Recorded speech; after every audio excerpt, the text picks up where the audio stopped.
Halo pemirsa, senang kembali saya Oki Zainupri menemani Anda dalam program Telisik Hukum, sebuah program yang akan menemani Anda mencoba menelisik lebih dalam terkait persoalan-persoalan hukum yang terjadi di sekitar kita.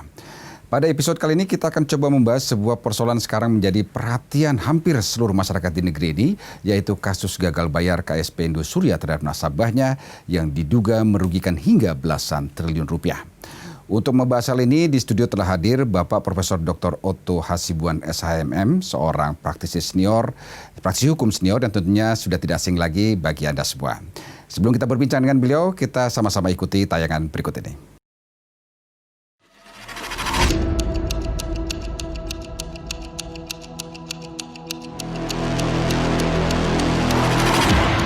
Kasus gagal bayar kembali lagi terjadi. Beberapa nama besar koperasi simpan pinjam dinyatakan gagal membayar kewajiban terhadap para nasabahnya. Dengan dalih koperasi simpan pinjam, nyatanya para nasabah yang menjadi target koperasi-koperasi ini justru para nasabah kelas menengah ke atas. Dan berdasarkan hasil riset, jumlah koperasi palsu atau kuasi di Indonesia saat ini jumlahnya sangat besar. Dari sekitar 152.000 koperasi yang bergerak di sektor simpan pinjam atau keuangan, setidaknya kurang lebih 10% saja yang member base atau sungguh-sungguh berbasis keanggotaan, dan selebihnya adalah koperasi palsu. Penegakan hukum yang masih lemah dan juga literasi keuangan masyarakat yang sangat rendah, serta pengetahuan dan kesadaran masyarakat membaca pola risiko investasi yang sangat rendah, serta mudah diiming imbalan hasil tinggi yang tidak wajar soal koperasi dan investasi telah menjadi persoalan utama saat ini. Hadirnya kasus-kasus gagal bayar tersebut tentunya menyebabkan kerugian yang sangat besar bagi masyarakat. Bayangkan saja, kerugian yang didapat masyarakat pun telah mencapai nilai fantastis hingga triliunan rupiah.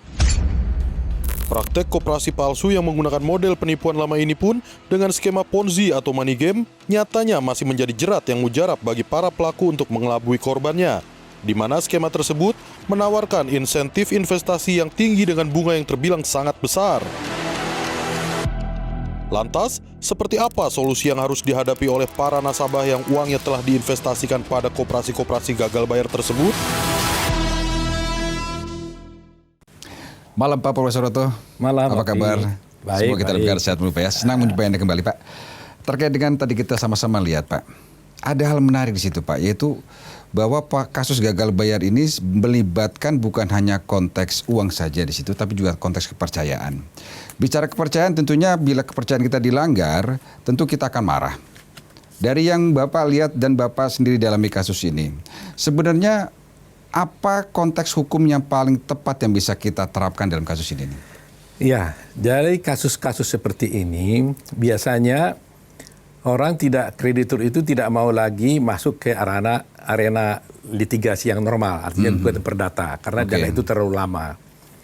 Jadi mereka biasanya cenderung melakukan upaya hukum dengan dua cara. Pertama, mengajukan PKPU terhadap ke pengadilan, kemudian juga mengajukan permohonan kepailitan. PKPU itu tadi apa, Dok?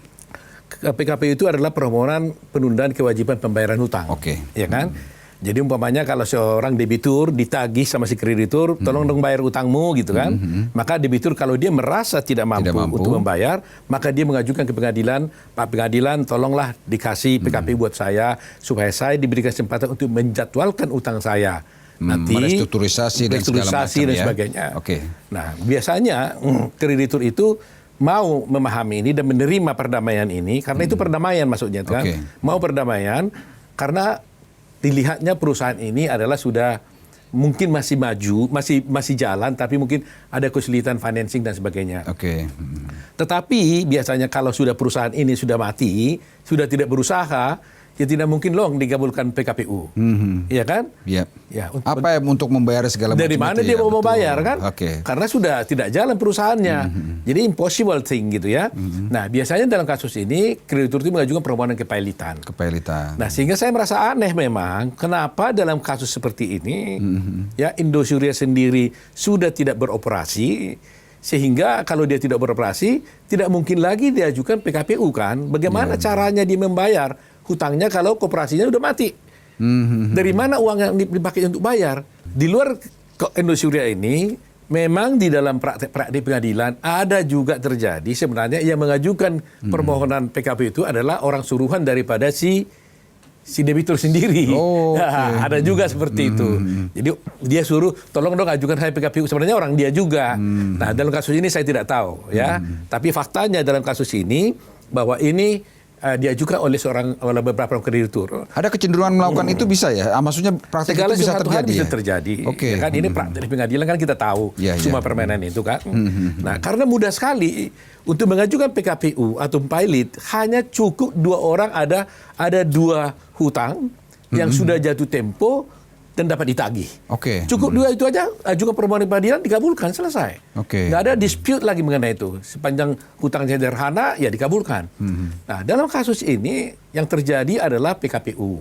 Oke. Nah, dalam PKPU ini ada dua kelompok ini. Ada yang menginginkan PKPU-nya ini dikabulkan, ya, dengan harapan dia menerima janji-janji pembayaran dengan restrukturasi hutang.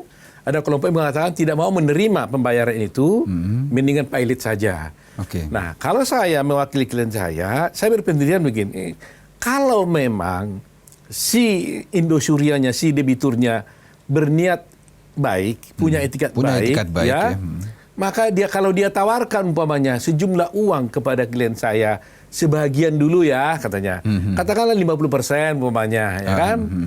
Maka sisanya nanti kita tunda pembayaran. Klien saya mungkin bisa nerima.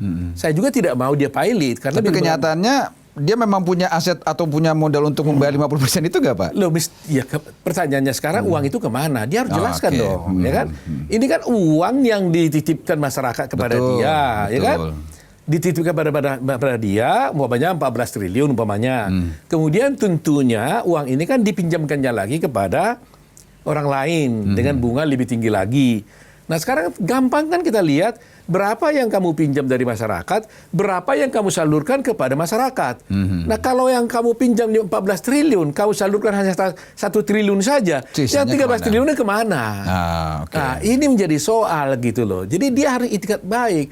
Dan ini mudah sekali. Itu sebabnya saya selalu katakan sebenarnya kalau kepolisian mau menelusuri ini mudah gitu loh. Coba dicek aja PPATK, uang ini dibawa kemana, umpamanya kan gitu. Kemana gitu ya kan? Nah, kalau dia bisa buktikan bahwa uang ini umpamanya memang mengalami kerugian, ya buktikan aja di mana kerugiannya. Cuma nggak masuk di akal kan? Bagaimana bisa uang yang diberikan pada dia utuh, kemudian dia kan koperasi kan, pasti kan disalurkan lagi dong sama nasabah yang lain. Nah, menurut informasi yang saya dapat, ini nggak sebanding kan jumlah yang disalurkan dengan jumlah yang diterima. Sisanya kemana itu yang itu yang jadi kita pertanyaan kita, kemana ini? Gitu. Nah, kita kembali ke persoalan tadi dok. Tadi sudah dijelaskan Prof tentang banyaknya hal-hal yang sudah menjadi awal kecurigaan. Kaitan dengan PKPU, bila memang ada itikat baik atau itikat baik yang bisa dipaksa muncul dari si debitur dalam hal ini KSP Indosuria, apa sih yang bisa dijaminkan di dalam PKPU itu? Ya justru itu. Sebenarnya kalau di dalam PKPU itu nggak ada satu hal yang dijaminkan. Ini kan kepercayaan. Cuma kan ada basicnya kan. Umpamanya saya masih ada usaha loh. Ya. Kan ini koperasi kan. Betul. Ini saya ada usaha loh. Usaha saya masih jalan, ya kan? Kalau nanti saya akan pinjam uang loh dari bank, nanti saya suntik usaha saya supaya jalan. Kalau sudah jalan, nanti saya bisa bayar utang kamu. Kan begitu. Betul. Nah, ini nggak ada yang ditawarkan seperti itu. Pernah tidak portofolio cash flow dia pernah dibuka sampai gitu? Sekarang kan justru itulah nanti rapat-rapat kreditur harus dibuka dong, ya kan? Sekarang kalau mau bayar dari mana? Betul. Usahamu tidak jalan, ya kan? Lagi pula kalau dibilang nanti akan saya buka lagi usaha lagi, apa ada orang yang mau lagi kasih uang kepada dia? Nggak mungkin lagi dong. Ini kan bisnis kepercayaan kan? Betul. Masa suatu perusahaan yang sudah punya utang 14, triliun sekian, dia buka usaha lagi, pinjam uang dari masyarakat, mana ada orang mau ngasih uang kepada dia lagi? Nah, oleh karena itulah saya katakan, tapi siapa tahu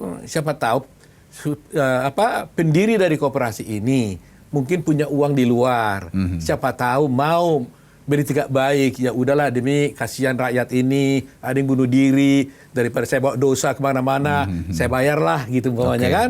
Nah, itu bisa. Nah, itu kami tidak tertutup kemungkinan untuk bernegosiasi berapa jumlahnya yang dibayar di muka dulu. Tapi kalau tidak ada DP di depan, impossible agak sulit ya. lah. Nah, ini berarti bicara aset terkait. Kita akan bahas, Prof. Karena menarik aset terkait yang bisa menjadi jaminan bahwa memang ada itikat baik untuk menyelesaikan masalah. Betul. Kita akan bicara kembali. Dan pemirsa Televisi Hukum, jangan kemana-mana. Pembicaraan kami makin menarik dengan Profesor Otto. Kita segera kembali.